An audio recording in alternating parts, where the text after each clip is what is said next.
కేంద్ర ఆర్థిక మంత్రి నిర్మలా సీతారామన్ ఫిబ్రవరి 1న ప్రవేశపెట్టిన 2025-26 వార్షిక బడ్జెట్లో వీధి వ్యాపారులకు యూపీఐ లింక్డ్ క్రెడిట్ కార్డులు జారీ చేస్తామని చెప్పారు. అవి ఎలా పనిచేస్తాయి? వాటి వల్ల వీధి వ్యాపారులకు ఏంటి లాభం? ఇందుకు ఎవరు అర్హులు? ఈ వీడియోలో చూద్దాం. కోవిడ్ కారణంగా నష్టపోయిన వీధి వ్యాపారులకు ఆసరాగా నిలిచేందుకు కేంద్రం 2020 జూన్ 1న పీఎం స్వనిధి స్కీమ్ ను ప్రారంభించింది.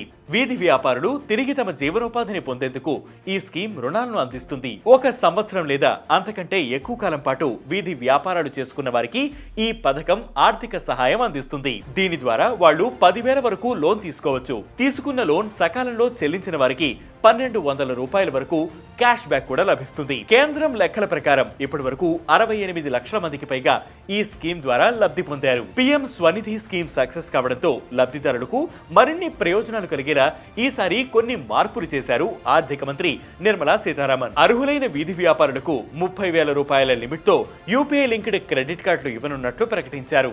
ఇది వీధి వ్యాపారులకు కేంద్రమిచ్చే స్పెషల్ మైక్రో క్రెడిట్ ఫెసిలిటీ అని, దీని ద్వారా ఇకపై రుణాలు కూడా సులభంగా పొందవచ్చని వివరించారు. ఇప్పటికే ఈ స్కీమ్ లో ఉన్నవారు ఈ క్రెడిట్ కార్డును పొందవచ్చు. కొత్తగా స్కీమ్ లో చేరాలనుకునే వీధి వ్యాపారులు పీఎం స్వనిధి అధికారిక వెబ్సైట్ ద్వారా దరఖాస్తు చేసుకోవాలి.